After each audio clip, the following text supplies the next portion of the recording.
안녕하십니까. HP 아르바의 홍진표입니다. 지금 이번 시간에는 아르바 OS 스위치를 가지고 VSF 구성을 해볼 거예요. 그리고 여기에 AP225를 연결해보는 테스트를 할 건데요. 아르바 AP 중에서는 이더넷 포트를 2개 이상 가진 AP들이 있습니다. 대표적으로는 11AC의 웨이브 1 제품인 220 시리즈와 270 시리즈가 있고요. 웨이브 2 제품에서는 320 시리즈와 330 시리즈가 있습니다. 이러한 AP들은 각각 이더넷 포트를 2개를 가지고 있어서 이 2개의 포트를 하나로 어그리게이션 시켜서 업링크 대역폭을 확대해서 사용할 수도 있어요. 그래서 지금과 같이 이번 교육 과정에서는 아르바오스 스위치 그 중에서 2930F를 가지고 VSF 구성, 버추얼 스위칭 프레임워크로 하나의 스위치로 구성해보고 그 다음에 이더넷 포트를 2개 이상 가진 AP 중에서는 AP225를 이 스위치에 연결시켜서 어떻게 활용할 수 있는지를 살펴보도록 할 겁니다. 랩 구성은 다음과 같아요. VSF로 묶어줄 2개의 스위치는 2930F를 선택했고요. 컨트롤러는 저는 7205를 선택했습니다. 컨트롤러 모델은 그 어떤 것이 돼도 무방할 것이고요. AP는 이더넷 포트 2개를 가진 AP225를 활용했습니다. 여기는 325가 되든 335가 되든 무방해요. 그래서 이쪽에 보시면 아르바이스 스위치 중에 2920 스위치를 하나 더 두었는데요.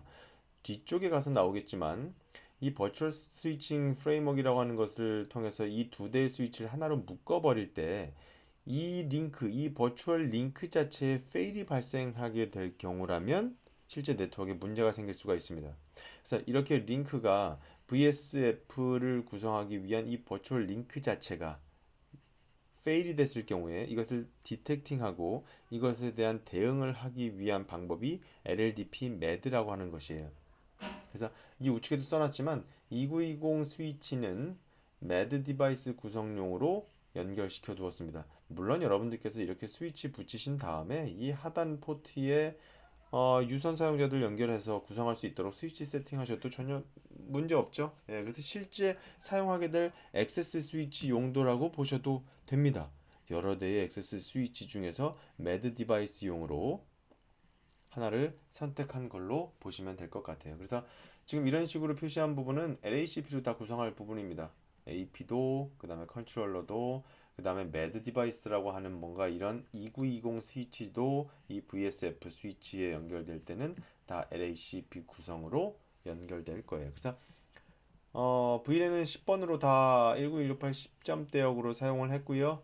게이트웨이는 VSF 구성될 이 2930F 스위치에 254IP가 들어가고 이 254IP가 게이트웨이가 됩니다. 아르바오스 스위치 2920은 201번, 컨트롤러 10번, AP는 102번으로 세팅을 할 거고 SSID는 그냥 오픈으로 방사하게 되는 제이슨 오픈이라고 하는 SSID를 쏘게 할 거예요. 여러분들 이 무선 설정은 여러분들 임의로 선택하셔도 됩니다. 와이어리스 랜 쪽에 베이직 핸즈온 과정을 참고하셔가지고 이 무선은 여러분들이 원하시는 대로 세팅하셔도 무방합니다. 예, 지금 여기서는 실제 AP를 연동함에 있어서 AP 2개 포트로 LACP 구성하는 것까지 해볼 것이니까요. 그래서 7205 이 컨트롤러는 6.5.2 버전을 사용했고요. 아르바오스 스위치 2930F와 2920의 경우에는 16.03 버전을 사용했습니다. 그리고 AP는 여러분들 앞서 말씀드린 것처럼 여기에 명시된 여러 가지 AP 중에 여러분들 원하시는 걸로 선택하셔서 사용하시면 될 것 같아요. 그럼 우리 VSF라는 것을 이야기하기 전에 간단하게 우리가 L2 관련된 몇 가지 프로토콜들에 대해서 좀 살펴보고 넘어갈까 해요. 이런 것들의 개념이 VSF와 어떤 부분이 좀 다르고 그리고 맨 앞서서 우리가 이 STP라고 하는 것부터 VSF까지 어떤 식으로 이 프로토콜들이 변화해 왔는지를 간단히 한번 짚어보는 차원에서 이번 챕터를 들어가도록 하겠습니다. 기본적으로 우리가 보면 모든 네트워크 구성의 기본이 되겠지만 가장 밑단의 네트워크 액세스가 필요한 디바이스들한테 액세스를 제공해주는 액세스 이 스위치 용도의 액세스 레이어, 이 액세스 레벨의 스위치가 있겠죠. 그 다음에 이런 여러 많은 액세스 스위치들을 중앙에서 집산시키는 뭔가 집산 스위치 차원의 디스트리뷰션 스위치가 있고 중앙의 백번 역할을 수행하게 되는 이런 코어 단의 스위치가 있게 됩니다. 그럼 이러한 세 단계의 기본적인 이 트리 토폴로지를 가지는 것이 기본적인 이 네트워크 스위칭 환경인데요.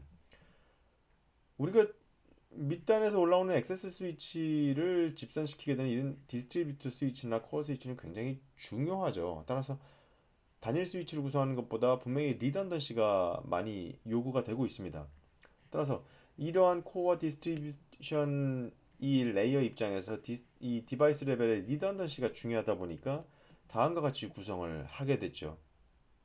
그래서 액세스 스위치들이 굉장히 많이 여기 구성이 되는데 얘네들은 다 디스트리뷰션 이중화된 디스트리뷰션 스위치와 그 상단에 이중화된 백번 스위치에 다 다음과 같이 구성이 됩니다. 이렇게 구성을 하다 보니까 사실 리던던시는 확보를 했는데 이로 인해서 발생되는 복잡한 네트워크 구성, 이 메쉬 구성, 그리고 이로 인해서 발생할 수밖에 없는 이 물리적인 룹 환경, 이것들에 대해서 이제 고민을 하게 된 거죠. 그러다 보니까 우리가 나오게 된 것이 스패닝 트리 프로토콜 자체가 이제 나오게 된 거죠. 하나의 랜 도메인에서 동작을 하게 되고요. 동일 네트워크 안에서 동작을 하게 되고 포트 기반으로 동작을 하게 되죠. 이 스위치가 이렇게 룹 구조가 되어 있을 때 이런 특정 포트 단위로 움직이게 되는 겁니다. 컨버전스 시간이 많이 소요가 되죠. 그죠? 예를 들면 뭐 한 30에서 50초 정도가 소요가 되게 되기 때문에 굉장히 시간 소요가 많이 커요. 그 다음에 업링크 로드 밸런스 자체가 제약이 있죠. STP 자체는 포트 자체를 블럭하는 로직이지 않습니까? 그죠? 하나의 이렇게 동일한 네트워크 안에서 포트 자체를 블락시키는 거예요.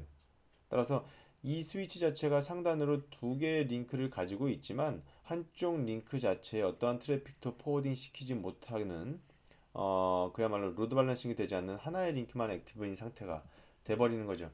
그래서 이러한 STP 다음에 이제 여전히 포트 기반으로 동작하고 특정 포트가 블락되고 똑같이 업링크 로드 밸런싱이 한쪽 링크는 쓸 수 없는 이런 제약이 있는 부분이지만 어, 블락킹, 리스닝, 러닝, 포워딩 과정 자체에서 이 과정 자체를 줄이고 모든 스위치가 BPDU 전송을 하게 해서 이 STP 컨버전스 시간을 단축한 것이 바로 이 RSTP죠. Rapid Spanning Tree 프로토콜입니다.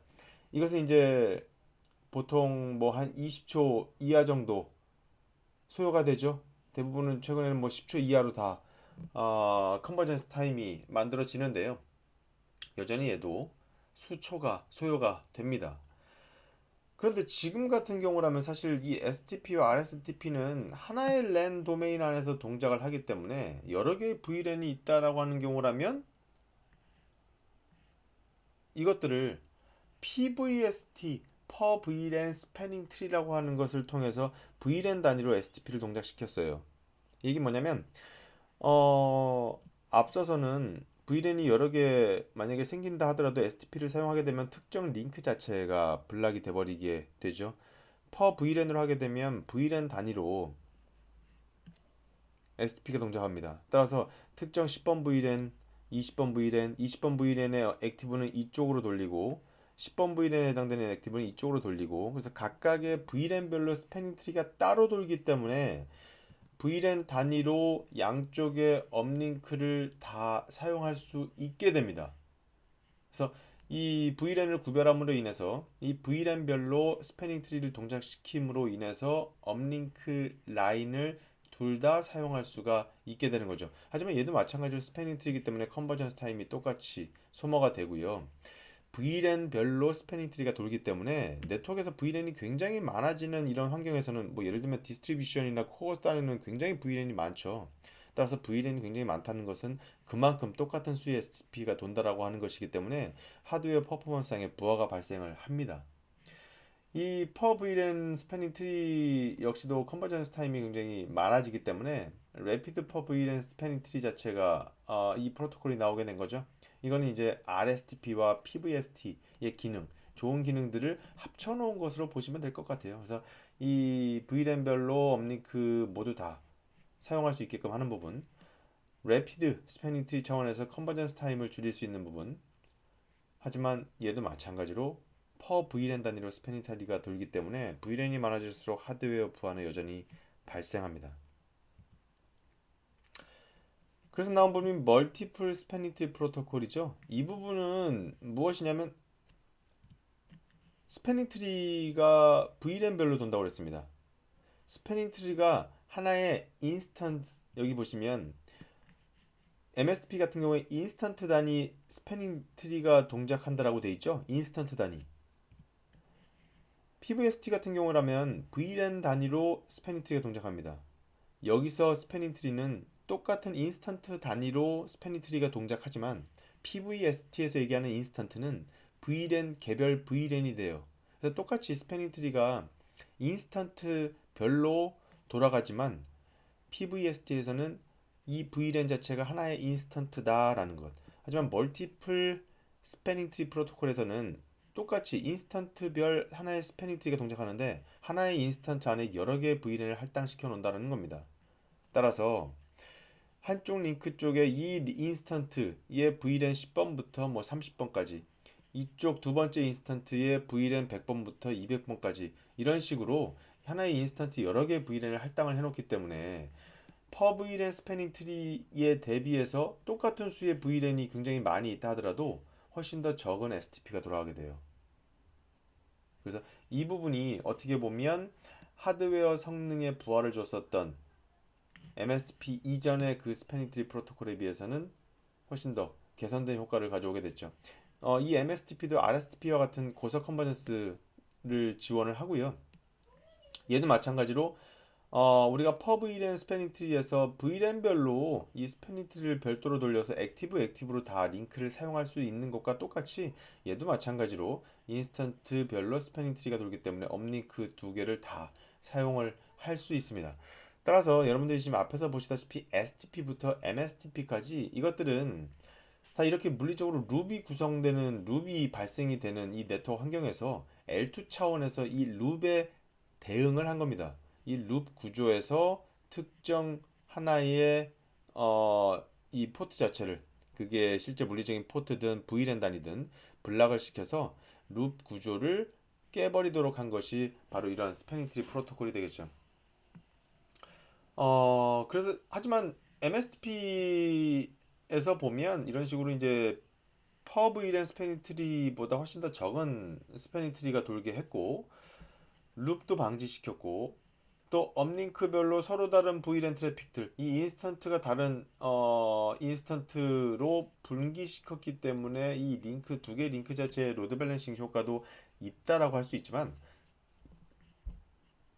최적화된 트래픽 로드 밸런싱이 아니며, 이 얘기는 무슨 얘기냐면 이쪽에 있는 인스턴트, 즉 여러 개의 VLAN 묶음들이 이쪽 우측에 있는 다른 인스턴트, 여러 개의 또 다른 VLAN 묶음, VLAN 수는 동일하게 나눠놨다라고 하더라도 이쪽 VLAN에 소속되어 있는 사용자군이 훨씬 더 많은 트래픽을 유발시킬 수 있죠. 따라서 두 개의 업링크가 다 액티브를 쓴다 하더라도 각각의 VLAN 안에서 사용하는 사용자의 트래픽 패턴에 따라서 트래픽 단위, 트래픽 양 기준 입장에서는 최적화된 로드 밸런싱을 구성할 수는 없죠. 그죠?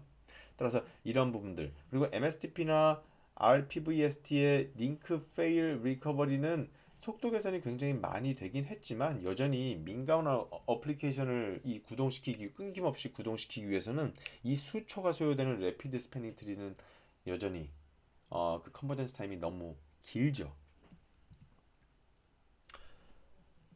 그래서 지금 보면 이 L2 문제, L2에서의 이 룹 자체는 분명히 이 스패닝 트리를 통해서 해결할 수 있다라고 하더라도 지금 상황에서 보면 사실상 이 밑단에서의 게이트웨이 역할을 이 스위치들이 구성을 할 때는 사실 이 스위치는 게이트웨이 역할을 해줘야 되거든요. 그러기 위해서는 당연히 백본 스위치는 서로 다른 IP 어드레스를 가지고 있기 때문에 각각의 VLAN에 대한 액티브 스탠바이로 돌기 위해서 VRIP를 돌리고 버추얼 IP 세팅을 다 해야 된다는 거죠. 따라서 굉장히 VLAN이 많아질 수 있는 디스트 레벨이나 코어 레벨에 있는 스위치들에서 이 VRRP를 VLAN별로 다 세팅을 해줘야 되는 부분이 있습니다. 이것이 이제 굉장히 대규모 네트워크나 이런 부분에서는 이 루핑 방지를 하기 위해서 스패닝 트리 설계부터 그 다음에 VRRP 세팅, 이 여러 가지들을 다 해줘야 되는 부분이 있죠. 그래서 어떻게 보면 이 MSDP나 그 다음에 Rapid Per VLAN, 뭐 스패닝 트리 이런 룹을 대응하는 것과 그 다음에 VRRP 조합 이런 구성을 이제 여전히 지금도 우리가 일반적으로 많이 하는데요. 이 구성 자체가 문제가 있다라고 보는 부분은 아니지만 사실 이렇게 많은 설정을 필요로 하는 이러한 구성 환경에서 트러블 슈팅 하는 부분에 있어서는 사실 굉장히 많은 VLAN을 실제 이 엔터프라이즈 환경에서 쓰고 있기 때문에 네트워크 설정 자체가 굉장히 복잡해지고요. 그 다음에 이 구성 자체가 사실상은 트러블 슈팅 하는 부분에 있어서는 굉장히 어려운 난제를 제공하고 있는 것이 사실입니다. 그럼 앞서서 우리가 봤었던 것이 L2 차원에서 룹을 대응하는 이 스패닝 트리를 통해서 룹을 대응하는 것이었다면 지금 여기서는 라우팅을 활용해서 이 룹 구조를 대응하는 거예요. 액세스 스위치에 우리가 보면은 OSPF 같은 이 라우팅을 구동을 시켜서요.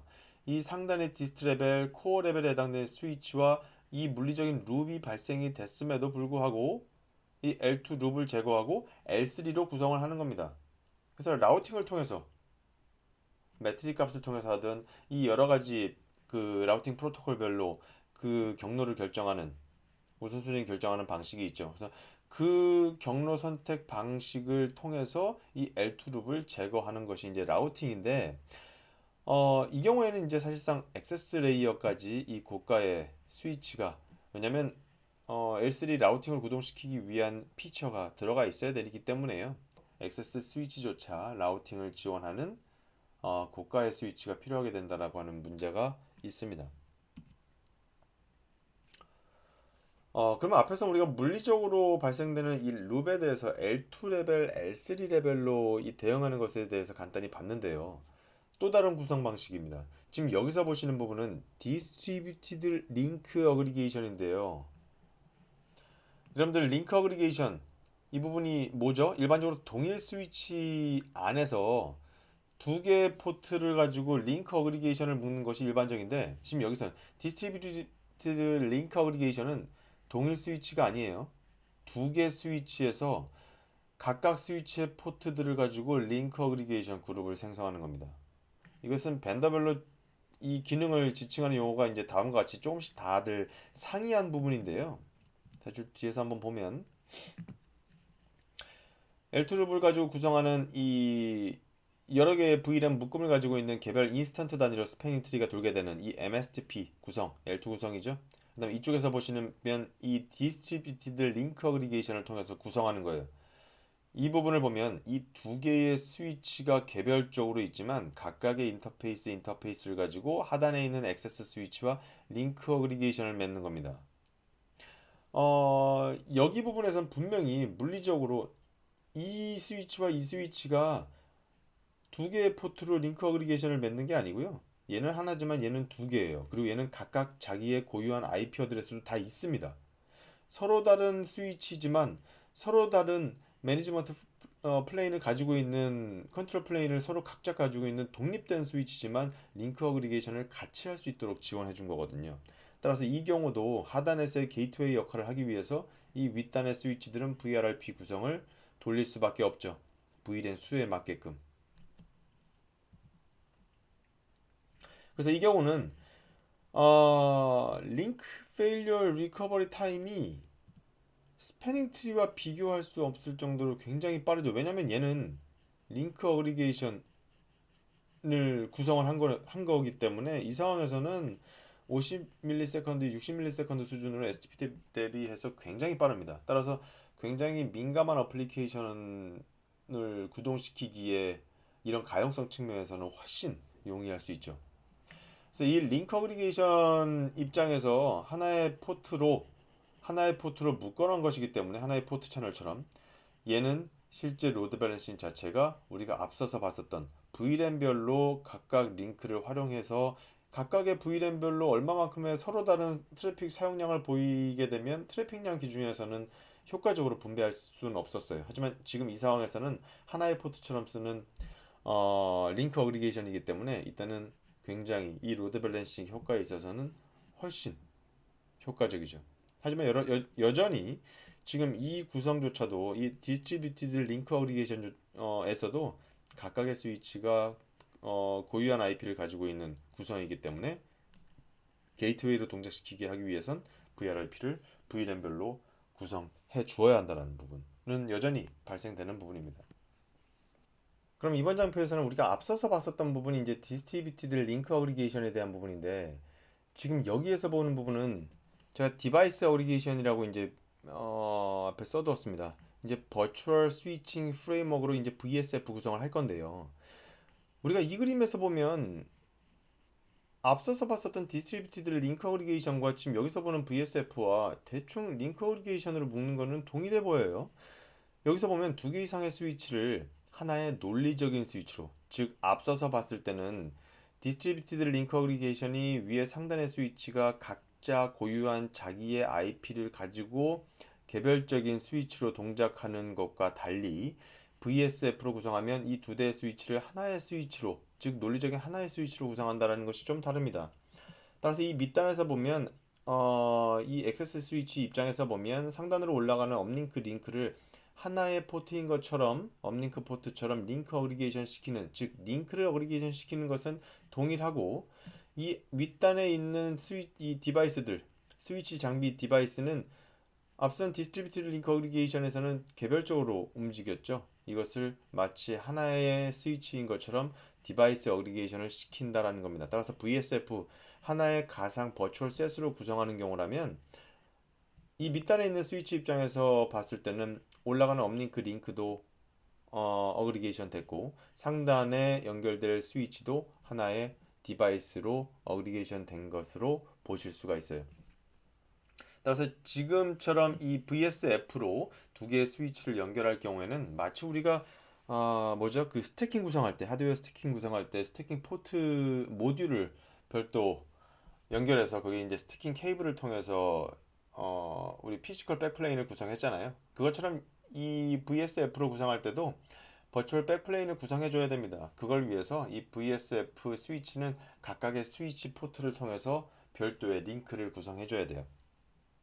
이 VSF라고 하는 것은 사실상 이 시스코나 주니퍼에서도 제공하는 부분이에요. 시스코에서 VSS, 주니퍼에서 뭐 버추얼 샷시 이런 이름으로 이제 똑같이 지원을 해온 오래된 기능인데, 이제 와서 뭐 특별한 기술이냐라고 얘기하는 것이 아니라 이러한 이 버추얼 셋으로 묶는 이 기능들이 어떻게 보면 액세스 레벨 스위치에도 이제 반영이 되기 시작한다라는 거거든요.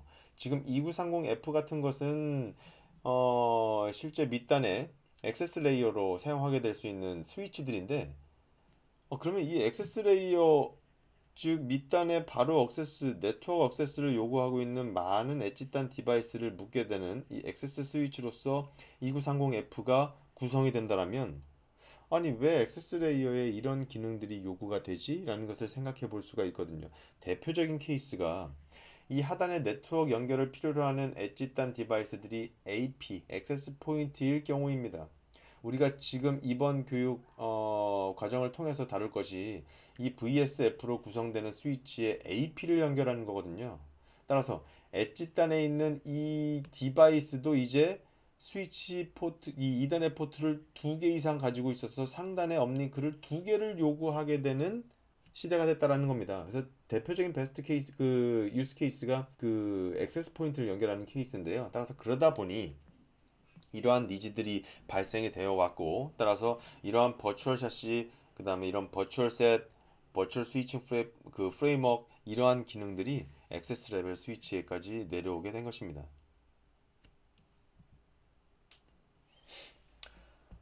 그래서 지금 이 VSF에 대해서 몇 가지만 더 보면, 일단 L2 측면에서 연결되는 다른 장비들과 링크 어그리게이션으로 묶는다라는 것 맞죠? L3 측면에서 논리적 단일 장비이기 때문에 하나의 라우터로서 동작하기 때문에 디스트리뷰티드 링크 어그리게이션과 달리, 즉 이때는 각자 스위치가 고유한 IP를 가지고 있었어요. 이때는 하나의 논리적인 스위치가 된 겁니다. IP도 동일해요. 따라서 이때는 게이트웨이를 동작한다 하더라도 독립적으로 동작하는 스위치가 없기 때문에 VRRP를 구성시킬 필요가 없겠죠. VLAN이 굉장히 많아진다 하더라도 VRRP를 다 구성하지 않아도 되기 때문에 네트워크 설정이 심플해질 수 있어요. VRRP를 구동하는 것과 비교하면 이쪽에 보시면 한 장비의 매니지먼트 모듈이 액티브로 동작해서 SSH나 텔넷, FTP, SNMP 뭐 이런 것들을 다 수행을 하게 됩니다. 다른 장비의 매니지먼트 모듈은 그냥 백업을 수행하게 돼요. 그죠?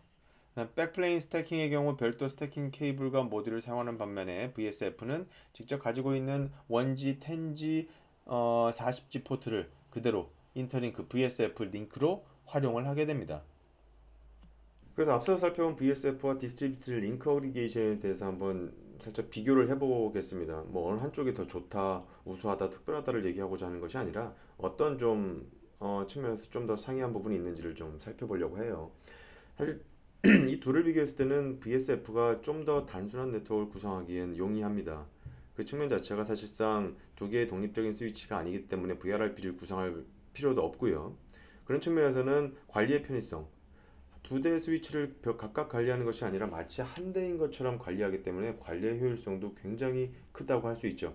또한 이 디스트리뷰티드 링크 어그리게이션도 마찬가지로 이 링크 페일에 대한 리커버리가 굉장히 빠른 편이지만 이 VSF도 50ms 이하의 빠른 리커버리를 제공합니다. 이 네 번째 부분에서 보시면 우리가 펌웨어 업그레이드 부분 한번 볼게요.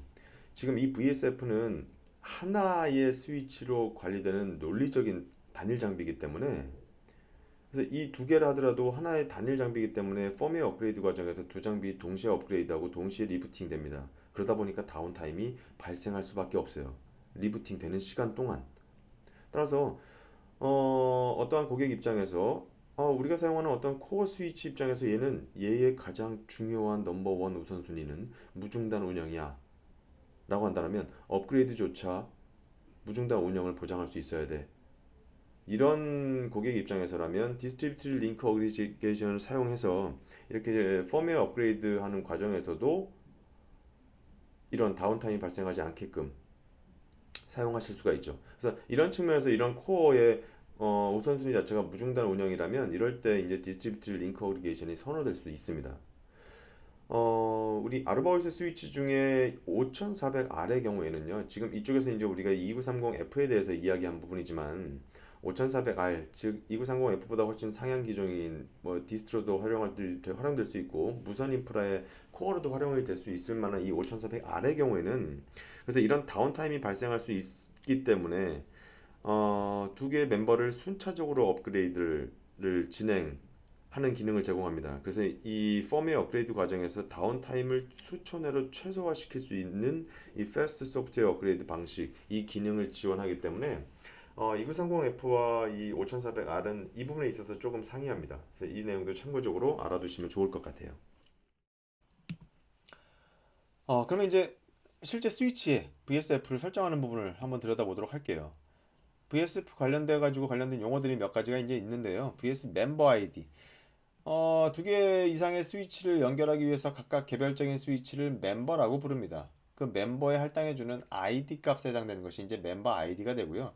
도메인 ID라고 하는 것은 여러 개의 이제 멤버가 될 스위치들이 있다라고 했을 때 하나의 버추얼 시스템, 하나의 VS 시스템으로 묶어 놓게 될, 즉 단일 이 논리적인 스위치 안에 구성돼야 될 스위치들이 공통적으로 갖게 되는 ID 값을 도메인 ID라고 그래요. 따라서 서로 같은 VSF 시스템으로 묶이게 되는 멤버들은 이 도메인 아이디를 똑같이 갖고 있어야겠죠. 그 다음 VSF 스플릿입니다. VSF 스플릿은 앞서 말씀드렸던 것처럼 이 스위치들은 1G 포트가 되든 10G 포트가 되든 40G 포트가 되든 서로 VSF 링크를 구성해야 돼요. 버추얼 백플레인으로서. 근데 이 링크가 끊어진 상황이 발생하게 되면 각 멤버가 독립적인 버추얼 스위칭 플랫폼 스위치 그 시스템으로 동작을 하게 돼요. 그러니까 개별적인 시스템이 되어버립니다. 그래서 이 VSF 링크가 끊어졌을 경우에 이 링크 페일이 됐을 경우 상황을 VSF 스플릿 됐다라고 얘기를 하게 돼요. VSF 링크가 바로 방금 말씀드린 것처럼 VSF 멤버 간에 1G, 10G, 40G로 서로 인터커넥션을 하기 위해서 연결되는 이 논리적 포트가 바로 이 VSF 링크가 되겠습니다. VSF 링크는 하나 이상이 될 수 있어요. 그리고 이 VSF 포트는 무엇이냐? 실제 우리가 그 버추얼한 이 링크, 논리적인 포트를 만들어내기 위해선 VSF 간에 연결하기 위한 VSF 링크를 만들 때는 이 논리적인 연결 구성을 위한 이 논리적인 포트에 할당되는 실제 스위치의 물리적인 포트가 있을 겁니다. 그 물리적인 포트를 VSF 포트라고 얘기를 해요.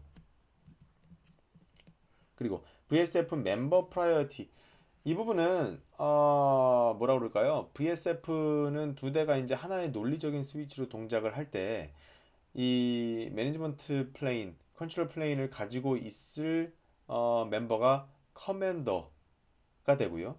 그다음에 그 스탠바이로서 백업을 수행하게 되는 쪽 멤버가 스탠바이의 롤을 갖게 됩니다. 따라서 어느 쪽에 커맨더에 우선순위를 줄 것이냐라고 했을 때 높은 것이 우선순위를 갖게 돼요. 그래서 기본값은 128이고요. 255까지 줄 수가 있게 됩니다.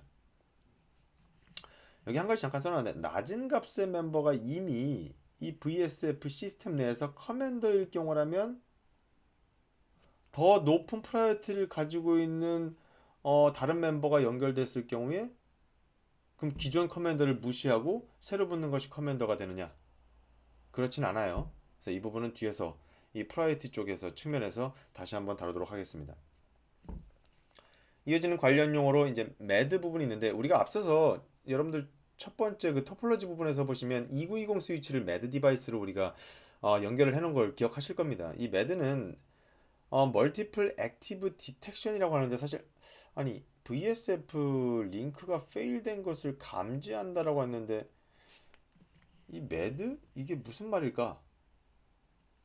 여기 보시면 멀티플 액티브 디텍션이라고 돼 있죠. 마치 우리가 VSF 링크 페일 디텍션 뭔가 이런 식으로 직관적으로 용어를 써준 게 아니라 멀티플 액티브 디텍션이라고 써놨기 때문에 혼란스러우실 수도 있는데 이 말은 정확히 맞는 말입니다. 여러 개의 액티브가 발생한 것을 디텍션한다는 측면이에요. 앞서서도 말씀드렸지만 VSF 스플릿이라고 하는 것은 VSF 링크가 끊어져서 각각의 VSF가 이제 커맨더로서 동작을 하게 되는, 즉 둘 다 액티브 컨트롤 플레인을 수행하고 있는 둘 다 액티브로서의 커맨더로 동작하는 상황이 발생되는 겁니다. 그래서 이 두 대의 멤버들이 둘 다 액티브로 동작하는 것을 디텍팅 한다라고 해서 이것을 매드라고 우리가 얘기를 하게 되죠. 그래서 이 VSF 스플릿이 되는 상태를 감지하고 이에 대응하기 위한 메커니즘이 매드라고 보시면 되겠습니다. VS 커맨더, VSF 스탠바이, 이게 각각의 VSF 시스템을 구성하는 멤버들이 가지게 되는 롤 중에 하나예요. 그래서 이 어드미니스트레이션 컨트롤 플레인을 제어하는 것이 이제 커맨더에 해당되고 이것들에 대한 백업으로서 동작하는 스탠바이 역할이 이제 스탠바이 롤을 받게 되는 부분입니다. 이 VSF 포트는 여러분들 이제 VSF 링크를 만들기 위한 물리적인 이 인터페이스가 이 VSF 포트라고 했죠. 이 VSF 포트는 이제 트렁크 메시 디스트리뷰티드 트렁크 뭐 ISC 링크 구성의 일부가 될 수 없습니다. VSF 링크는 동일 스피드의 포트 간에만 구성이 가능해요. 원지면 원지, 텐지면 텐지, 40지면 40지 간에. 근데 만약에 미디어 타입이 달라도 되나? 똑같은 원지지만 미디어 타입이 다르거나 똑같은 텐지거나 미디어 타입이 다르거나 미디어 타입은 상관없습니다. 스피드만 맞으면 VSF 링크는 구성할 수 있어요. 그리고 VSF 링크를 맺을 포트의 수에 제한이 있습니다. 그래서 물리적인 포트 8개까지 포트를 하나의 링크로 구성할 수가 있게 돼요. 그래서 이번에는 이제 VSF 구성 방법, 설정하는 방법들이 몇 가지가 있는데요. 그중에 이제 첫 번째가 이제 오토 조인 하는 방법, 그다음 매뉴얼하게 설정하는 방법, 그다음 VSF 프로비저닝이라고 하는 방법이 있는데 한 가지씩 한번 보겠습니다. 오토 조인 이 플러그 앤 플레이 방식은 무엇이냐면 다음과 같은 것을 우리가 구성하게 돼요. 두 대의 독립적인 스위치를 하나의 논리적인 스위치로 묶는다고 그랬죠. 이것이 VSF 시스템이 되는 겁니다. 하나의. 그리고 이것이 하나의 같은 도메인 아이디를 가지고 있는 시스템이 되고요. 이것이 이제 멤버의 고유한 번호를 부여할 때 그것이 멤버 아이디죠. 멤버 1, 멤버 2가 돼요. VSF 링크를 구성하게 되고 링크는 논리적인 인터스페이스 포트라는 뜻이 포트의 의미가 있고 이 논리적인 VSF 링크를 구성하는 실제 물리적인 포트가 있습니다. 텐지든 원지든 40지든 이 VSF 포트가 있어요. 이때 이 멤버 1 하나의 스위치 멤버 1에 VSF를 설정하고 초기화 상태의 또 다른 스위치를 그냥 연결만 하면 자동적으로 이 두 번째 스위치의 VSF 구성이 자동적으로 되면서 리부팅을 하고 그 후에 올라오면 하나의 VSF 시스템으로 구성되어 있는 하나의 논리적 스위치가 만들어져요. 즉 두 번째 스위치에서는 아무것도 하지 않아도 첫 번째 멤버가 커맨드로서 동작하면서 자동 디텍팅하고 여기에 VSF 구성이 자동적으로 적용되고 재부팅된 후에 하나의 시스템으로 묶이는 것이 오토 조인 방식입니다. 매뉴얼한 것은 아까 앞서서 첫 번째 멤버에 VSF 설정했던 것처럼 각각의 멤버에다 VSF 설정해서 연결하는 방식이에요. VSF 프로비저닝 방식은 하나의 스위치의 이 멤버의 VSF 설정을 하고요. 두 번째 스위치의 기종이나 이 맥 어드레스, 즉 내가 어떤 멤버, 어떤 스위치를 와 연결해서 VSF 시스템을 만들 것인지 얘에 대해서 좀 특별하게 지정해줘서 연결하는 방식이 이제 VSF 프로비저닝 방식이에요. 그래서 뒤에 가서 좀 더 자세히 말씀드리도록 하겠습니다. 첫 번째 오토 조인 부분이에요. 이제 멤버 1 스위치에 이제 VSF 설정 후 리붓을 하게 되죠. 첫 번째 스위치에서 VSF 멤버라고 하는 커맨드를 통해서 멤버 1이라고 지정을 해줍니다. 멤버 2가 되든 3가 되든 상관없어요. 여러분들이 원하시는 번호를 지정해 주시면 됩니다. VSF 멤버 1 링크를 만들어요. 이제 논리적인 링크를 만듭니다. 논리적인 링크 번호를 1로 지정을 했어요. 그 다음에 물리적인 포트를 23번 포트를 이 링크 1번에 할당한 겁니다. 그래서 이렇게 세팅을 하시게 되면 돼요. 실제 이 포트에 있는 여러 가지 설정들이 다 지워지게 됩니다. 이 VSF 멤버 이 명령어를 넣는 순간에 밑에 이제 보시면 VSF enable 버추얼 스위칭 프레임워크를 이제부터 enable 시키겠다. 그리고 이 스위치 이 멤버는 이제부터 도메인 1에 들어가서 이 도메인 1 안에 있는 멤버들끼리 하나의 VSF 시스템을 만들어내게 될 거다 라는 설정이 VS enable입니다. 그래서 VSF enable을 하게 되면 이때 이 스위치는 리붓을 하게 돼요. 그 다음에 앞서 말씀드린 것처럼 팩토리 디폴트 상태의 멤버 2를 이 스위치를 이 멤버 1에다가 연결을 하게 되면 새로운 디바이스를 자동적으로 감지하고 해당 멤버 2 스위치는 자동적으로 리부트하고 VSF로 조인하게 돼요. 굉장히 심플합니다. 그래서 앞서서와 같이 이 오토 조인 방식으로 여러분들이 이제 구성을 하게 되면 show VSF 명령을 통해서 다음과 같은 화면을 보실 수가 있어요. 그래서 기본적으로 달라지는 부분이 뭐냐면 앞서서 여러분들이 보셨을 때 이 스위치 호스트 네임이 이와 같이 기본적으로 돼 있어요. 이것이 VSF 2930F로 자동으로 바뀌어져 있는 부분을 보실 수가 있습니다. VSF 구성이 끝난 이 VSF 구성을 하게 되면 그래서 이때 이제 멤버 1 여기 멤버 2 그죠? 각각의 스위치가 각각의 멤버가 어떠한 롤러서 동작하고 있는지 현재는 이제 멤버 1 초기에 먼저 설정해서 구동되고 있었던 쪽이 커맨드로 동작을 했죠. 프라이어티는 똑같이 128 기본 디폴트가 128을 가지고 있다 하더라도 처음에 먼저 구동시켜서 VSF로 구동된 스위치가 커맨더로 동작을 하게 됩니다. 두 번째 show VSF 링크 디테일을 보면 내가 지금 현재 어떤 물리적인 포트를 가지고 VSF 링크가 구성되어 있는지를 볼 수가 있어요. 아까 보면 VSF 링크 세팅을 할 때 링크 1에다가 집어넣게 됐죠. 링크 1에 지금 보면 1-23번 포트 원래 아까는 23번 포트에 세팅을 했는데요. VSF로 묶여진 다음에 보면 각각의 스위치 물리적인 스위치들이 이제 모듈 번호 앞에 들어간 것처럼 똑같이 이 1, 그 다음에 2/23 이런 식으로 들어갑니다. 이 앞에 있는 이 번호는요. 무조건 1, 2, 3, 4 이렇게 가는 것이 아니라 멤버 번호를 따라서 갑니다. 그래서 멤버 번호의 23번, 멤버 2의 23번 이런 식으로 따라가게 돼요. 그래서 멤버 1 스위치의 23번 포트와 멤버 2번 스위치의 23번 포트가 지금 하나의 이 인터커넥션을 위해서 이 VSF 링크로 연결이 된 상태입니다. 그 다음에 두 번째가 이제 매뉴얼 컨피그레이션 부분인데요. 이것은 뭐 심플해요. 앞서서 봤듯이 멤버 1 세팅한 거랑 굉장히 똑같습니다. 그래서 멤버 1 스위치 설정은 앞서서 우리가 그 오토 조인 방식에서 했었던 것처럼 세팅을 하시고요. 리부트 하세요. 그다음 리부트를 돼서 올라오면 이 두 번째 스위치의 VSF 설정을 하고 리부트를 하게 됩니다. 여기서 우리가 앞서서는 자동으로 조인되면서 이제 자연스럽게 멤버 2로 올라왔는데요. 우리가 두 번째 멤버를 한번 어, 임의로 매뉴얼하게 3번이라고 한번 줘볼까요? 뭐가 달라지는지. 그래서 이번 설정에서는 두 번째 스위치를 멤버 2가 아닌 3으로 해서 뭐가 달라지는지 한번 직접 보도록 하겠습니다. 그 다음에 이제 VSF 멤버 3은 프라이어티 123. 뭐 이건 똑같이 128로 세팅하지 않더라도 디폴트 값이 128이 돼요. 똑같이 VSF 이네이블 해서 도메인은 1번으로 묶어서 하나의 동일한 VSF 시스템에 묶이게 했습니다. 그때 이제 자동적으로 이 VSF 이네이블을 하게 되면 리붓을 하게 되죠. 이때 이제 여러분들 이 VSF 그 리붓을 두 번째 스위치가 리붓을 하게 되면요. 그때 멤버 3 이제 멤버 3라고 부를게요. 멤버 3가 리붓되는 즉시에 이 멤버 3가 부트 사이클 초기 이제 부트 사이클을 다 마치기 전에 두 멤버의 VSF 포트를 물리적으로 연결을 해주세요. 그 얘기는 뭐냐면 이 VSF 구성을 하기 위해서는 이 부트 이 사이클 과정에서 이 VSF 연동을 확인하고 진행하게 됩니다.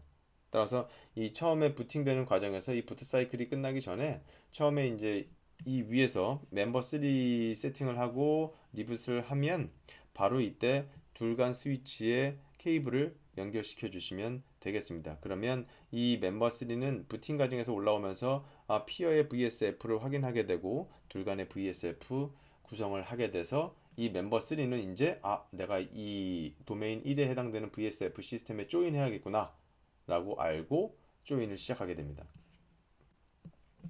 그래서 이쪽에서 보면 매뉴얼 컨피그레이션 경우도 동일해요.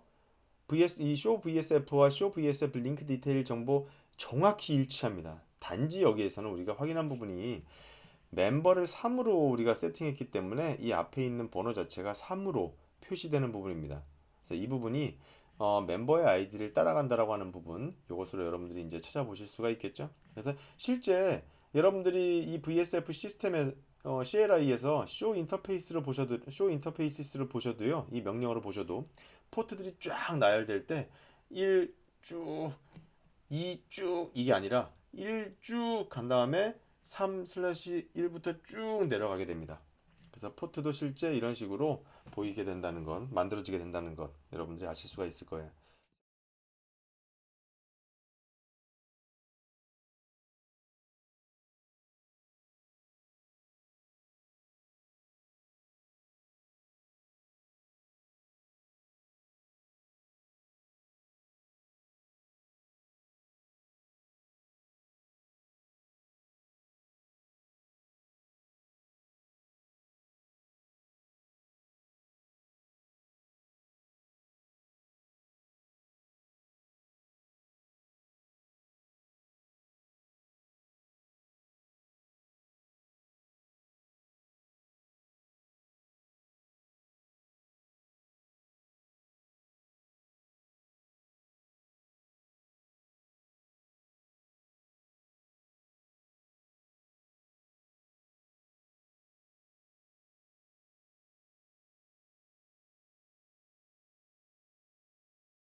세 번째는 VSF 프로비저닝이라고 하는 부분인데요.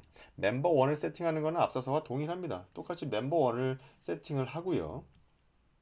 리부스트에서 올라온 다음에 다시 또 멤버 1에 세팅합니다. 멤버 1에 뭐를 세팅하냐? VSF 프로비저닝 방식으로 세팅한다는 거는 그냥 기본적으로 디폴트 상태의 스위치를 멤버 2를 그냥 붙여주기만 하면 자동 조인 됐었던 게 오토 조인이었던 거에 비하면 이 VSF 프로비저닝은 내가 어떤 멤버를 VSF 멤버로 받아들일 것이냐를 지정해 주는 부분이 있어요. 루즈 프로비전, 스틱 프로비전으로 나눌 수가 있는데 이 샤시 스위치 제품군의 이 J로 시작하는 제품명이 있죠. 이 제품명, 즉 이 기종만 맞으면 붙여줄 거냐라고 하는 부분이 루즈 프로비전, 즉 VSF 멤버 2를 타입 요렇게 해서 여기까지만 써주면 이 타입만 맞으면 다 VSF로 조인 시켜줍니다. 이것이 루즈 프로비전이고요. 두 번째 멤버로 받아들일 그 스위치의 맥 어드레스까지 지정을 해주면 반드시 이 스위치만 붙을 수 있겠죠. 이렇게 기종과 맥 어드레스를 같이 지정하는 경우를 이제 스트릭 프로비전이라고 우리가 이야기를 하게 됩니다. 그래서 여기서 보면 여러분들 이제 이 VSF 프로비전을 하게 되면 앞서서 멤버 1에다가 VSF 세팅을 했죠. 그 다음에 또 멤버 1에다가 그대로 멤버 1에서 세팅을 합니다. 왜냐면 지금 멤버 2는 아무것도 세팅이 안 돼 있는 상태예요. 연결도 안 돼 있고. VS 멤버 2에다가 타입해서 이런 식으로 프로비저닝 세팅을 해줬어요. 그 다음에 현재 컨피그레이션 저장하고 한 가지 워닝으로 나오는 부분이 있습니다. 잘 보셔야 되는데 여기에 링크와 포트를 반드시 이 멤버 2에 할당을 해줘야 된다라고 나와요. VSF에 조인시키게 하기 위해선. 여기까지만 세팅하고 바로 이 멤버 2 스위치 링크를 연결시키면요. 이 멤버 2가 조인하려고 재부팅하는 과정에서 VSF 미스매치가 발생하면서 이 VSF가 스플릿된 상태로 독립적으로 돌아가 버립니다. 따라서 이 워닝은 무엇이냐면 여러분들 이 강제적으로 멤버 1에다 세팅할 때 뭘 하죠? 링크 1을 논리적 포트를 만들고 논리적 포트에 할당될 물리적인 포트를 지정해 주죠. 이 부분을 해주라는 얘기입니다. 아시겠죠? 따라서 VSF 멤버 2 지금 여기 멤버 1이에요. 멤버 1에서 그대로 세팅하면 됩니다. VSF 멤버 2의 링크는 1, 2-23 VSF에 이미 조인된 이 시스템이기 때문에 포트 번호를 이런 식으로 지정을 해줘야 돼요. 2에 23번 해줄 것이다. 아니면 여러분들이 멤버 2에 사용할 물리적인 포트를 뭐 10번으로 하겠다라면 2/10이 되겠죠? 이런 식으로 이 링크와 포트 설정을 해줘야만 멤버 2가 VSF로 조인하는 과정에서 미스매치가 발생하지 않습니다. 그래서 이런 식으로 세팅해 주시고 초기 상태의 멤버 2 스위치를 오토 조인처럼 이렇게 초기 상태의 멤버 스위치를 멤버 1에 연결하시면 자동적으로 디텍팅 되고 재부팅 되면서 VSF 시스템에 조인하게 돼요. 그러면 앞서서 제가 잠깐 그 VSF 멤버 설정하는 부분에서 이제 프라이어티 부분 한번 말씀드린 적이 있어요. 커맨더가 어떤 절차에 따라서 결정되느냐, 누가 커맨더를 가져가는 거냐라는 것에서 이제 간단히 한번 볼게요. 다음과 같은 절차에 따라서 이제 커맨더가 결정이 될 수 있고요. 이것은 이제 멤버 아이디 값은 무관합니다. 멤버 아이디가 1, 이것이 2보다 빠르니까 1이 커맨더가 되느냐, 이것과는 전혀 무방해요. 그래서 멤버 아이디는 우리가 그냥 고유하게 스위치 개별 멤버에 부여해주는 고유한 아이디 값, 번호 값 그 이상도 아닙니다. 이하도 아닙니다.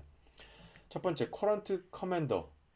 현재 커맨더가 돼서 우선돼서 동작하고 있는 멤버 스위치가 커맨더를 가져가요.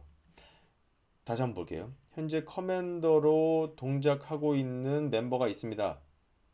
프라이어티 값이 어떻게 됐든지 간에 그때 새로 부팅되는 멤버 또 다른 스위치가 부팅되는 과정, 즉 물리적인 링크가 연결돼서 새로 부팅되는 과정, 새로 부팅돼서 이제 조인하려고 하는 과정은 분명히 새로 부팅될 때 부트 프로세스에서 VSF 피어를 이제 확인한다라고 했죠. 그때 현재 내 VSF 시스템 내에 커맨더가 이미 있구나. 따라서 나는 스탠바이로 동작해야지. 이와 같이 현재 커맨더로서의 롤을 가져갑니다. 그 다음 highest priority, 즉 priority가 높은 값에 해당되는 멤버가 커맨드 역할을 가져간다는 건데요. 이거는 두 개의 이 멤버, 즉 두 개의 VS 멤버가 하나의 시스템을 만들어 있다가 둘 다 스플릿된 상태를 우리가 가정해 볼 수 있어요. 둘 다 스플릿되면 이 멤버들이 1, 2 모두 각자 다 커맨드로 돌아갑니다. 이 다음에 링크가 복원됐을 경우, 이 VSF 링크가 만약에 정상적으로 복원됐을 경우 이때는 두 개의 멤버들 중에서 프라이어티가 높은 것이 커맨더를 가져가요. 따라서 멤버 1이 처음에 커런트 커맨더가 돼서 멤버 2를 처음 붙여서 조인 됐을 때 멤버 2가 이제 스탠바이로 올라왔고 그 상황에서 멤버 2의 프라이어티를 만약에 128보다 높은 걸로 올린 다음에 스플릿이 되면 그 다음 붙을 때는 멤버 2가 커맨더 역할을 하게 되겠죠. 그 다음에 로이스트 맥 어드레스, 만약에 위 과정 두 개를 다 통해서 결정이 되지 못할 경우, 즉 스플릿이 발생했는데 프라이어티가 똑같아요. 그렇게 되면 두 개의 멤버 중에 멤버 스위치의 맥 어드레스 중에 더 낮은 맥 어드레스를 가진 스위치가 우선순위에 따라서 커맨더가 됩니다.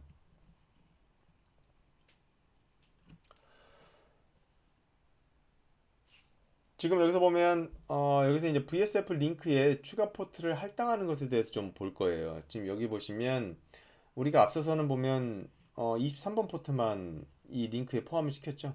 지금 여기서 보시면 링크 24번 포트도 하나 더 연결해서 VSF 링크를 두 개 원지 포트로 구성하게 되는 겁니다. 그래서 굉장히 심플해요. 각각의 멤버 1, 2에서 각각 자기가 추가되는 포트를 별도 설정하거나 아니면 커맨더로 동작하고 있는 그 멤버에서 일괄 설정할 수 있습니다. VSF 멤버 1 링크 1에 24번 집어넣어주고 여기 멤버 2에서는 2에 24번으로 집어넣어주고요. 아니면 커맨더, 지금 멤버 1에서 커맨더가 돌고 있다라고 가정하면 이 커맨더에서 두 가지 설정을 다 해주셔도 됩니다. 이렇게 되면 이 설정만으로 이제 이 VSF 링크는 23번과 24번 포트들을 각각 연결시켜준 구성으로 VSF 링크가 구성되죠. 그래서 이러한 상태에서 show VSF 링크 디테일을 하게 되면 앞서서는 여기 한 줄밖에 없었죠. 이 부분이 23, 24번 포트, 23, 24번 포트가 둘 다 업된 상태에서 VSF 링크가 만들어져 있다라는 것을 보실 수가 있죠. 그 다음에는 그냥 내가 멤버로서 붙여놓은 이 멤버 2를 삭제해버리고 싶어 라고 할 경우라면 명령어는 VSF 멤버 삭제하고 싶은 이 제거하고 싶은 멤버의 아이디를 써주시고요. remove를 입력해 주시면 이때 이 VSF 시스템에서 멤버 2는 삭제됩니다. 그래서 여기 밑에 보면 멤버 2가 missing이나 뭐 스탠바이나 이런 상황이 아니라 아예 없어져 버려요. 그래서 이런 식으로 명령어를 주는 순간 지금 이쪽 창이 멤버 1이고요. 이쪽 창이 멤버 2인데 멤버 2에서는 자동적으로 이제 독립적인 개별적인 VSF 시스템 안에 멤버로서 동작하는 것이 아니라 그냥 단독적인 스위치로 돌아가기 위해서 재부팅을 요구하게 됩니다. 그래서 파워 코드를 뽑아서 재부팅을 하거나 리셋 버튼을 통해서 재부팅을 시켜서 이제 멤버가 아닌 VS 멤버가 아닌 완전히 독립적인 스위치로 구동을 하게 되는 겁니다. VSF 로그 관련돼서도 몇 가지 여러분들이 좀 보실 수가 있는데요. show log VSF 아니면 show log 해서 여러분들이 좀 로그를 보실 수 있어요. show log에서 보면은 여러분들 이제 VSF 관련된 로그를 포함해서 여러 가지가 이제 나오고 그 중에 VSF 포트나 링크에 대해서만 이제 좀 보려면 show log VSF로 보실 수도 있습니다. 그래서 가장 최근 거 먼저 보시려면 여러분들 show log 그 다음에 show log VSF 뒤에 -R 옵션 줘서 가장 최근 게 가장 위에 먼저 로그가 나오도록 여러분들 보실 수가 있어요. 그래서 뒤에 가서 이제 실제 이 우측은 예시 화면이고요. 뒤에 가서 이제 로그 VSF나 로그 화면을 로그를 한번 본 것을 살펴보도록 할게요. 지금 여기서는 여러분들 그 앞서서 우리가 봤었던 것처럼 MED 즉 VSF 스플릿이 발생돼서 두 개의 멤버가 다 액티브 상태가 되는 것을 디텍팅하는 메커니즘이 MED라고 했습니다. 즉 멀티 액티브 디텍션 하는 부분, 이 MED 설정에 대해서 한번 살펴볼 거예요. 그래서 이 MED 설정을 해서 하고 이 MED 디바이스를 운영하는 것을 권고합니다. 그래야 이 VSF가 스플릿된 상황을 막을 수가 있거든요. 여러분들 VSF가 스플릿되면 어떻게 될까요? 둘 다 상대편이 다운됐다라고 판단하고 둘 다 커맨더 역할을 수행합니다. 그렇게 되면 둘 다 동일한 IP를 가진 디바이스가 돼요. 그럼 네트워크에 똑같은 IP, 이 IP 듀비 발생합니다. 그래서 네트워크에 문제를 유발하게 되죠. 따라서 이와 같이 VSF 스플릿이 돼서 네트워크의 혼란을 야기하게 되는 이런 상황을 막는 메커니즘이 매드이기 때문에 이 매드 구성을 적극 권장하게 되죠. 그래서 우리는 매드 디바이스 용도로 2920을 사용할 것이고요. 2920 스위치에다가 이제 매드 우리가 설정을 할 겁니다. 이때 보면 이 매드 디바이스는 이제 LACP 구성을 해서 그 상단에 있는 VSF 스위치 각 멤버에 각각 연결을 할 거예요.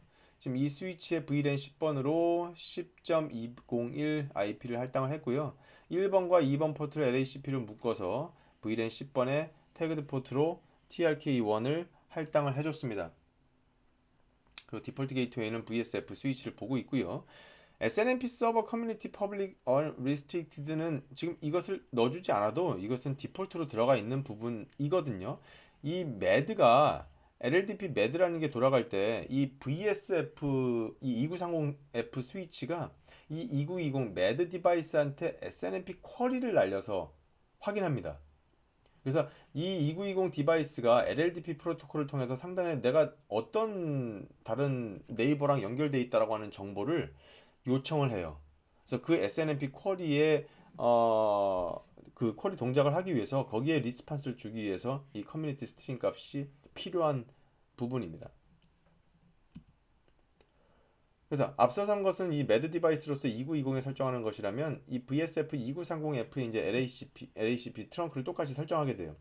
그래서 이번엔 VSF 이 시스템에 설정하는 부분입니다. 똑같이 이제 VLAN 10번 그죠? VLAN 10번에 우리가 토폴로지에서 봤듯이 10.254 IP를 세팅했고요. 여기서 이제 13번 포트 그 멤버 1의 13번 포트, 멤버 2의 13번 포트를 하나의 LACP로 묶었어요. 똑같이 VLAN 10번에서 태그드로 해가지고 할당을 해줬고요. 따라서 2920 스위치의 1번, 2번 포트, 그 다음에 VSF 2930F의 첫 번째 멤버의 13번 포트, 두 번째 멤버 2의 13번 포트를 각각 연결을 하기 위한 설정을 하게 됩니다. 그 다음에 이 2930F, 이 VSF 시스템에다가는 LLDP 매드를 지정을 해줘야 돼요. 그래야 매드 디바이스에 SNMP get 쿼리를 해서 지금 너가 연결되어 있는 업링크 정보가 뭐니? 너 누구랑 붙어 있니? 라는 쿼리를 물어볼 수 있게 됩니다. 그래서 너의 지금 매드 디바이스가 누구야? 라고 해당되는 이 IP 정보를 넣어주기 위해서 VSF LLDP 매드 해서 이 매드 디바이스 2920 스위치의 IP를 넣어주셔야 되고요. SNMP 쿼리를 하기 위해서 버전 2로 퍼블릭 커뮤니티 스트링 기반으로 요청을 하게 됩니다. 지금으로서 이 LLDP 매드 VSF에서 지원하는 그 LLDP 매드는 SNMP 버전 2까지만 지원하는데요. 이제 버전 3를 지원할 계획이 있습니다. 그래서 이런 식으로 우리가 매드 디바이스를 구성을 하게 되면요. 하고 나서 이제 show VSF LLDP 매드 스테이터스라고 하는 명령을 통해서 현재 이 VSF가 스플릿된 상황이냐 아니냐를 볼 수가 있어요. 그래서 여기서 보실 것은 이제 VSF 스플릿이 현재 스플릿된 yes냐 아니냐 no냐 정상이죠. 또 한 가지 명령 LLDP 매드의 파라메터라는 부분을 보면 매드가 현재 레디된 상태냐 현재 석세스하게 연결되어 있다. 매드 디바이스가 지금 보면 201 IP죠. 이 매드 디바이스와 성공적으로 연결되어 있다라는 부분입니다.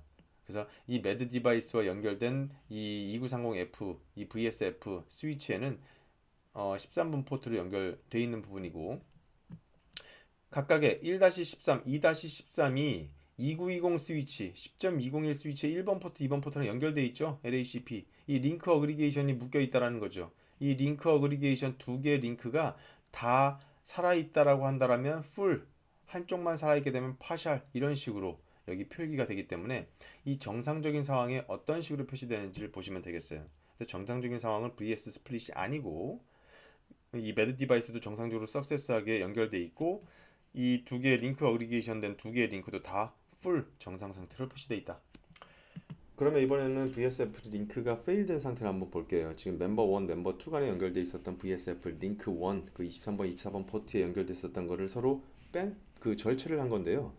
이 상황이 되면 지금 서로 다 VSF 스플릿된 것을 느낍니다. 왜냐면 링크 1이 페일 됐기 때문에 그죠? 둘 다 스플릿 됐다라고 판단하고 커맨더는 멤버 1이 여전히 커맨더였기 때문에 얘는 그냥 커맨더로 동작합니다. 근데 이 스탠바이로서의 입장에서는 얘는 지금 링크가 VSF 링크가 깨졌네.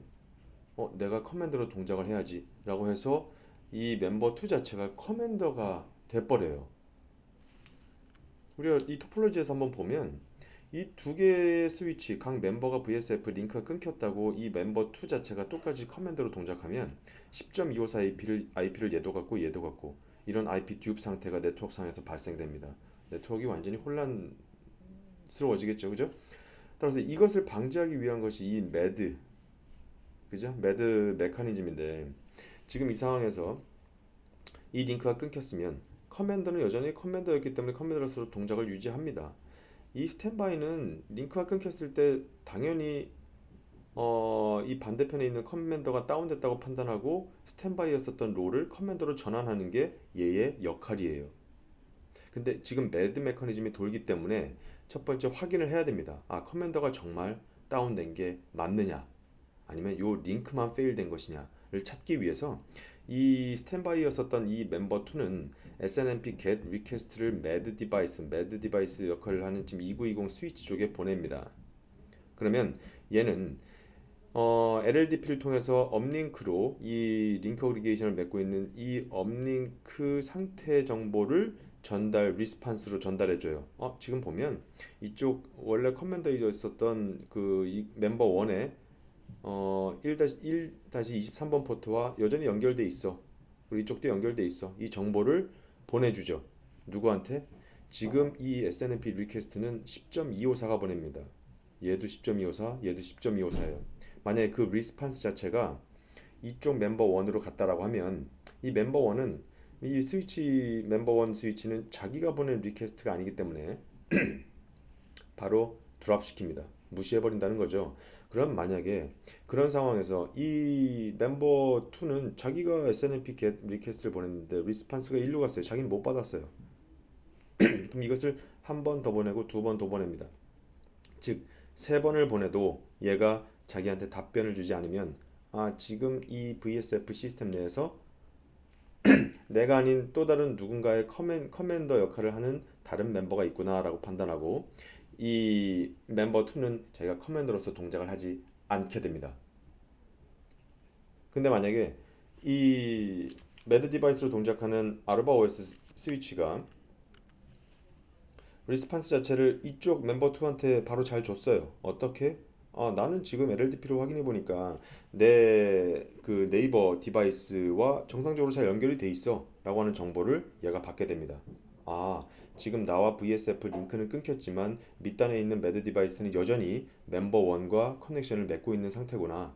내가 커맨더로서 동작하지 않아도 되겠구나 라고 판단하게 됩니다.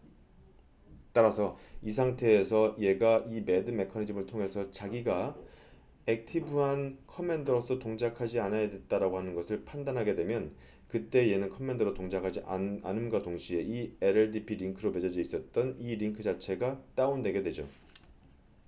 그래서 보면 지금 이 상태에서 VSF 링크가 fail된 상태에서 즉 VSF 스플릿이 발생된 상황에서는 이 매드 메커니즘 확인을 위해서 SNMP can 리퀘스트가 날아가게 되고 이 밑에 있는 매드 디바이스로부터 LLDP 정보 자체를 인포메이션을 받게 됩니다. 그래서 그걸 통해서 어떤 아이가 지금 매드 메커니즘 입장에서 액티브인 상태다라고 하는 것이 yes와 no로 여러분들께서 확인하실 수가 있는 거예요. 그래서 이쪽에서 보면 여기에서는 이제 LLDP 매드 파라미터 쪽 이 파라미터 커맨드를 통해서 확인한 부분입니다. 이 부분은 앞서서 제가 방금 토폴로지에서 말씀드렸다시피 매드 메커니즘을 통해서 멤버 2가 자기가 나는 커맨드로 동작하는 게 아니야 라고 판단하게 되면 이때 여기에서는 이 LAG 링크 어그리게이션 커넥티비티가 멤버 1은 파샬로 자기가 연결해 놨었던 링크로 구성을 하고 있지만 이 멤버 2 입장에서는 그 링크 어그리게이션 돼 있는 그 링크를 갖고 있지 않게 되죠. 그래서 이쪽 부분은 논으로 표시가 되는 부분입니다. 그래서 지금 이쪽에 보면 2920 스위치 쪽에서는 뭐 크게 없어요. 여기는 그냥 상단으로 LACP만 구성한 거 아닙니까? 그래서 정상적인 액티브 스위치가 상단 디스트 스위치와 LACP만 구성한 거예요. 정상적인 상황에서는 LACP가 둘 다 정상이고 이 VSF 링크가 페일된 상태에서 매드 디바이스 이 매드 메커니즘이 돌게 된 상태에서라면 멤버 2가 액티브가 아닌 상태로 결정이 되기 때문에 그때 링크는 이제 다운으로 표시되게 됩니다. 여기서 보면 이제 show log r-r 그다음에 show log vsf-r 이런 식으로 이제 하나씩 살펴본 내용들이에요. 지금 이제 VSF 시스템 이제 멤버 원 쪽에서 이제 확인을 해보면 show log -r 해서 최근 거부터 보면 매드 디바이스 이 매드 메커니즘이 동작하면서 함에 따라서 이 풀 상태에 있었던 링크 어그리게이션이 멤버 원 한쪽으로만 연결되기 때문에 파샬로 이제 바뀌게 된 부분이에요. 이 시점에 20분 34분 이 시점에 이제 VSF 링크가 끊어지게 되는 거죠. VSF 링크가 이제 끊어지게 되면서 매드 메커니즘이 돌게 되고 한쪽 매드 디바이스와 연결되는 한쪽 링크만 살아있게 되는 겁니다. VSF 로그 VSF로 치게 되면요. 이런 여러 가지 로그 중에 실제 링크, 포트와 링크에 해당되는 부분만 표시가 됩니다. 그래서 이런 매드 정보나 이런 것들을 보기 위해서는 show log 명령을 통해서 보실 필요가 있어요. 이쪽에 보면 이제 두 번째 멤버 2에서 한번 볼까요? 멤버 2에서 show log -r을 해보면 똑같이 이 시점에 링크가 끊어졌었던 시점에 보면 반대쪽 커맨더가 액티브다라는 것을 알게 됩니다. 그래서 이 로그 부분은 이제 앞서도 제가 이 매드 메커니즘에서 어떤 식으로 이 스탠바이였었던 애가 커맨더로 되기 위해서 매드 디바이스한테 SNMP 쿼리를 보내면서 어떤 식으로 자기가 커맨더가 돼야 되느냐, 아니면 스탠바이로 남아야겠구나 말씀을 드렸죠. 그래서 그 방식에 따라서 지금 이 멤버 2 입장에서는 매드 메커니즘을 통해서 매드 디바이스한테 LLDP 인포메이션을 받아서 확인해보고 혹은 메시지를 3번 보냈는데 실패했거나 이런 상황에서 발생됐기 때문에 지금 이 멤버 2 입장에서는 내가 아닌 누군가가 커맨더로 동작을 액티브하게 동작하고 있구나. 따라서 나는 더 이상 커맨더로 동작하지 말고 대기하고 있다가 VSF 링크가 살아 올라오는지 그것만 보고 있어야겠다 라고 해서 지금 이러한 로그가 남게 된 겁니다. 몇 가지 이제 대표적으로 할 수 있는 질문을 좀 보면 다니엘 스위치를 이제 펌웨어 업그레이드, 다니엘 스위치 업그레이드 하는 것과 굉장히 똑같습니다. 커맨더가 이제 VSF 멤버에게 새로운 펌웨어를 다 전달하고요. 두 스위치가 동시에 리부트하게 됩니다. 다만 이제 5400R 경우에는 순차적인 리부트를 지원해서 다운타임을 이제 최소화 시킬 수가 있게 되죠. 수초 내로. 다른 장비 간 VSF가 가능하냐? 이것은 동일 장비 간에서만 지원합니다. 이 5400R 안에서는 또 각각 모델별로 또 달라져요. 그래서 같은 모델끼리 5406끼리 5412끼리 이 VSF를 묶을 수 있습니다. 이렇게 섞어서 혼용해서 구성할 수는 없어요. 멤버 수, 링크 구성의 포트 수 5400R의 경우에는 두 개의 이 스위치 간의 멤버로 이 VSF 시스템을 구성할 수 있고요. 2930F 같은 경우에는 4개의 멤버까지 해가지고 VSF 시스템을 구성할 수 있습니다. 하나의 논리적인 VSF 링크에 의해서는 최대 8개의 물리적인 포트를 할당할 수가 있습니다. 그리고 1G, 10G, 40G 이런 식으로 똑같은 스피드를 가진 포트끼리만 연결된다는 것 기억하시면 좋을 것 같아요. 그럼 이렇게 이제 VSF 스위치 구성은 다 해놨어요. 이때 AP를 이 VSF 스위치의 상단으로 LACP로 연결하는 것만 해보면 됩니다. 우리는 AP225를 활용할 거예요. 여러분들 보시면 듀얼 이더넷 포트를 지원하는 이제 AP의 LACP 상단 스위치와 이제 링크 어그리게이션을 통해서 구성하는 방식인데 이 AP LACP 쪽을 보면 듀얼 이더넷 포트를 가진 AP 220 시리즈, 270, 320, 330 시리즈에서 지원할 수 있습니다. AP LACP는 AP 업링크 대역폭을 1G 포트 이상으로 제공할 수가 있게 되죠. AP는 5기가 버추얼 AP 트래픽에 대해서 5GHz 주파수 서비스 이 버추얼 AP 트래픽에 대해서 컨트롤러 IP에 해당되는 X 이쪽이 컨트롤러고요. 이쪽이 AP로 보시면 AP 225라고 했을 때 5기가 라디오와 2.4 둘 다 방사하지 않습니까? 여러분들 무선 와이어리스 랜 베이직 핸즈온에서도 봤지만 SSID별로 이 AP는 컨트롤러랑 GRD 터널을 뚫게 돼요. SSID는 또 라디오별로 다 방사하기 때문에 즉 하나의 SSID는 각각의 라디오별로 다 GRE 터널을 구성하게 됩니다. 따라서 SSID 하나를 만들어놨다, 제이슨 오픈이라고 하는 SSID를 만들었다 하더라도 5기가 라디오를 위한 GRE 터널이 하나 컨트롤러랑 구성돼야 되고요. 2.4기가에 해당되는 BSSID 용으로 GRE가 구성돼야 합니다. 근데 지금 이와 같이 LHP, AP LHP가 구성이 되면요, 5GHz를 위해서 컨트롤러와 구성하는 GRE 터널, 좀 더 자세히 얘기해서 5GHz 버추얼 AP 트래픽을 처리할 이제 그 GRE를 구성할 때 컨트롤러 IP에 해당되는 X, 컨트롤러 IP가 X라고 하면 그 X와 GRE 터널을 구성합니다. 그래서 이 GRE 터널로 5GHz BSSID로 붙은 사용자의 트래픽을 보내게 되죠. 그 보낼 때 이더넷 0번 포트로 포워딩하게 된다는 얘기입니다. 2.4GHz 버추얼 AP, 똑같은 SSID인데 2.4기가 라디오 쪽으로 붙었을 때는 똑같이 GRE 터널을 컨트롤러랑 구성해야 돼요. 그때는 이 2.4에 해당돼서는 컨트롤러가 가진 IP가 X라고 했을 때 X 플러스 1에 해당되는, 만약에 10이라면 11에 해당되는 IP와 GRE 터널을 구성하고 그 GRE 터널을 구성하고 이쪽으로 이 2.4기가 라디오로 붙은 사용자의 트래픽을 이더넷 1을 통해서 보냅니다.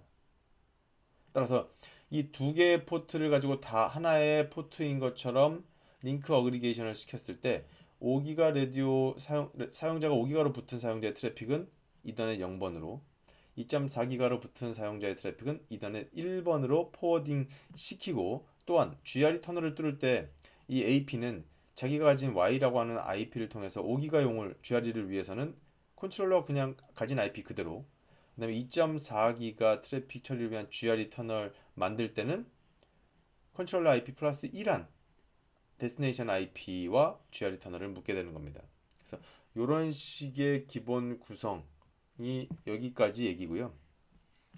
이때 이 컨트롤러 IP X의 플러스 1한 것을 이제 GRE 스트리핑 IP라고 부릅니다. 이거는 우리가 컨트롤러에 어떤 인터페이스를 지정해서 혹은 어떤 VLAN을 지정해서 강제로 이 IP를 세팅하는 부분은 전혀 없어요. 그냥 내부적으로 정의된 이 AP LACP를 정의할 때 자연스럽게 컨트롤러 플러스 IP를 쓰겠다라고 정의한 겁니다. 그래서 이 X 플러스 1에 해당되는 값은 GRE 스트리핑 IP로서 똑같이 이 네트워크 구성 안에 이 IP를 가진 이 컨트롤러 X 플러스 IP인 X의 1 더한 값에 해당되는 이 주소는 네트워크 그 어디에서도 어떠한 디바이스도 사용하고 있으면 안 됩니다. 실제 네트워크 상에서 실제 통신이 이루어지는 IP이기 때문에 고유한 IP여야 돼요.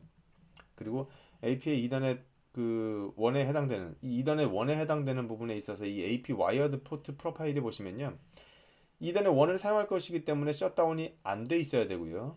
이더넷 1이 자체가 이제 보면 이더넷 1은 기본적으로 업링크지만 이더넷 1 자체는 밑에 다운링크로 내려보내서 사용할 수도 있거든요. 사용자 밑에 또 다른 유저들을 붙이기 위해서 와이어드 유저를.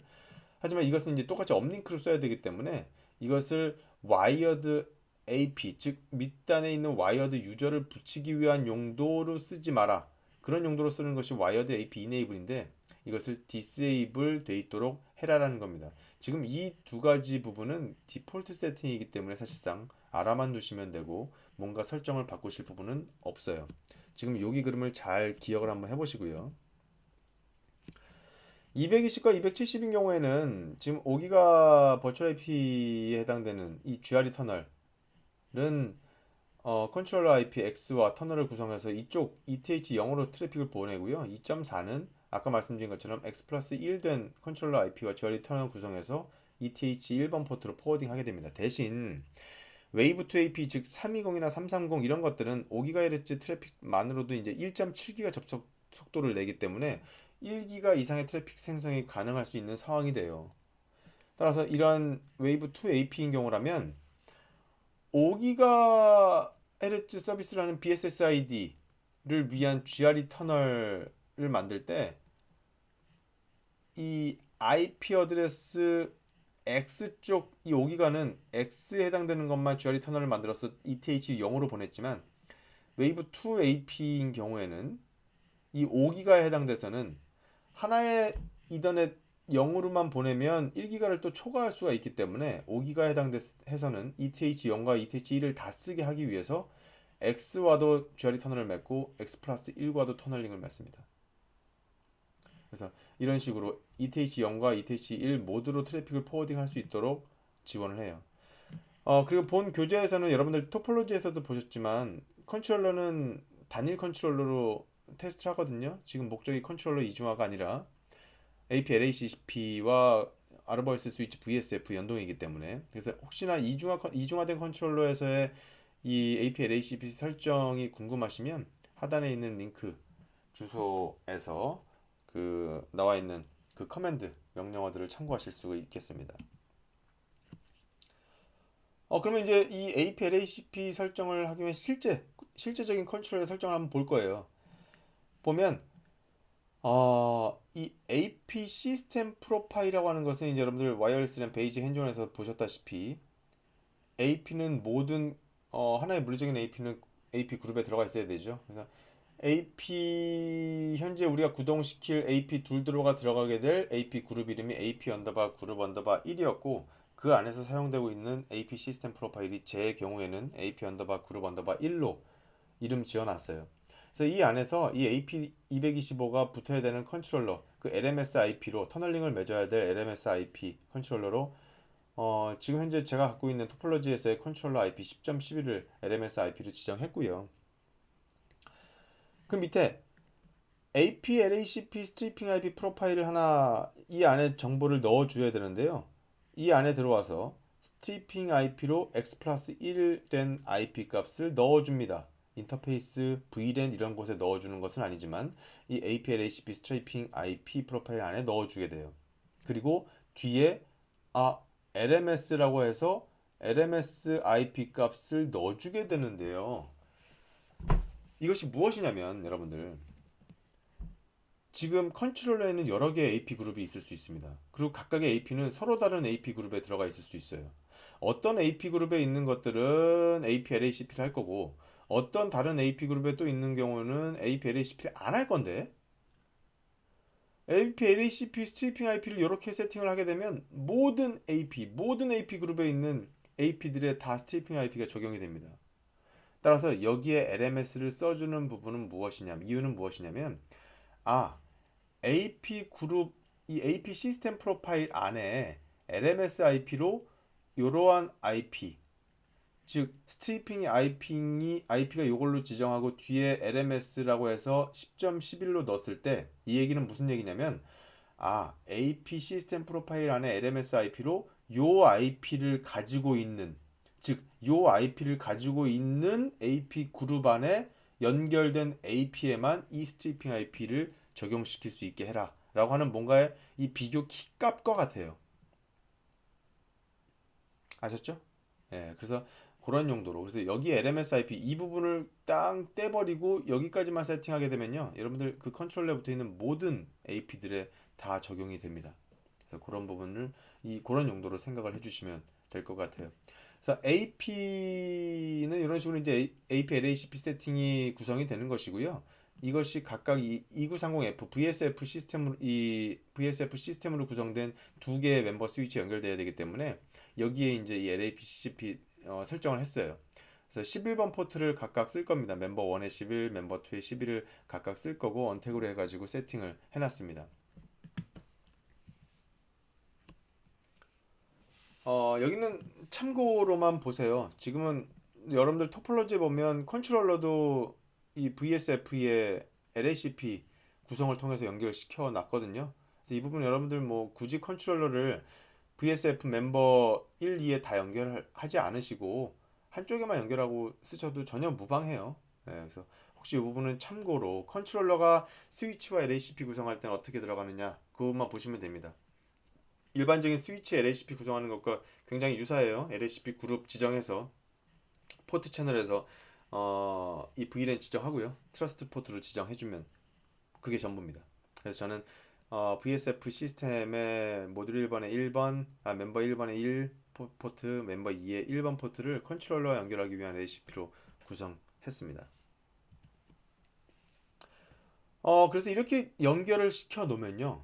이제 여러분들 225AP의 두 개의 이더넷 포트를 다 VSF 시스템 멤버 1과 멤버 2의 각각 포트에다 다 연결을 하시게 돼요. 그렇게 되면 COAP 데이터베이스로 봤을 때 플래그 자체가 하나가 뜹니다.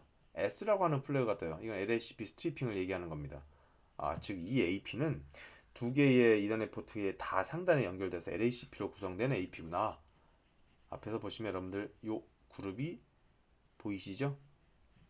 스위치 IP가 바로 여기 이 AP가 터널링 되어 있는 LMS IP와 같습니다. 10.11 LMS IP를 가지고 있는 AP 그룹 1에 들어가 있는 AP네. 여러분들 바로 요 설정이죠. 그죠? 요 LMS IP를 AP 시스템 프로파일에 가지고 있는 그 AP의 그룹에 들어가 있는 AP에만 적용해라. 그래서 정확히 이 AP 둘들로는 여기에 적용받아서 스트리핑 구성이 된 거예요. 그래서 이 플래그가 이런 식으로 S로 스몰 S가 뜬 겁니다. 그 다음에 두 번째로 참고할 수 있는 명령어가 이제 CO 데이터베이스 터널이라고 하는 부분인데요. CO 데이터베이스 그 데이터 패스 터널을 보면 실제 지금 COAP BSS 테이블 SSID가 지금 제이슨 오픈으로 제가 하나를 만들었어요. 하지만 5기가와 2.4기가 각각 GRE 터널을 뚫기 때문에 그 각각 BSSID가 생기고 각각 BSSID를 위해서 이제 GRE 터널을 뚫려야 됩니다. 따라서 SSID는 하나지만 5기가용, 2.4기가용 BSSID가 별도로 존재하고요. 이 BSSID가 이제 바로 여기 있죠. 이러한 BSSID 트래픽 포워딩을 하기 위해서 GRE 터널을 구성해야 됩니다. AP는 컨트롤러와 그때 이제 컨트롤러 쪽에 보면 이 10.12 IP를 볼 수가 있어요. 그죠? 스트리핑 IP죠. 그래서 10.11쪽 이것이 5기가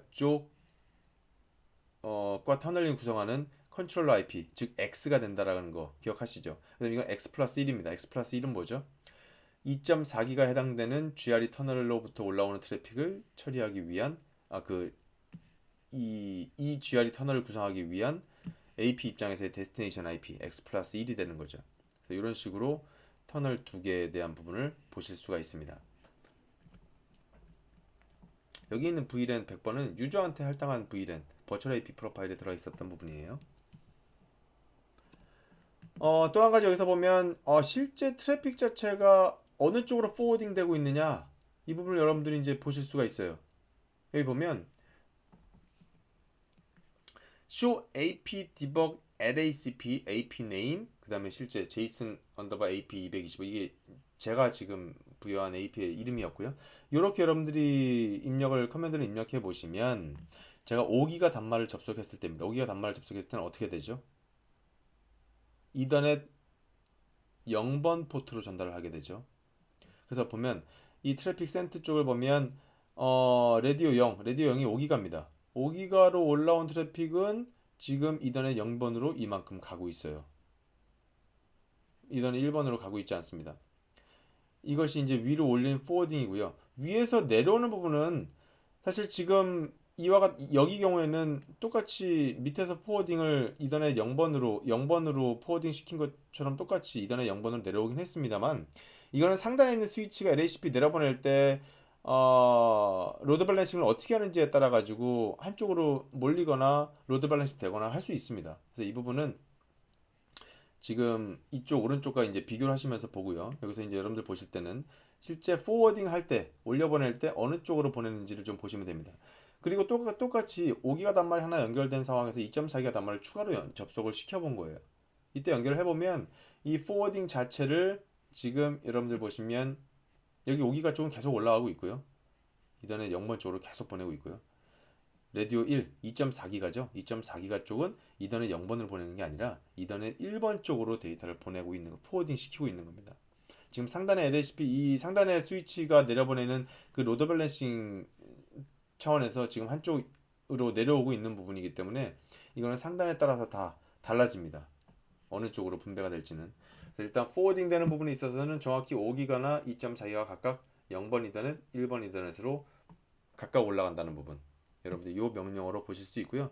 이런 카운트 값을 만약에 나 클리어해서 다시 한번 0부터 보고 싶다라고 하면 이 AP debug LHCP에 대한 카운트를 즉 clear AP debug LHCP counters AP name 해서 여러분들이 초기화 시킬 수도 있으니까 참고로 알아두시기 바랍니다.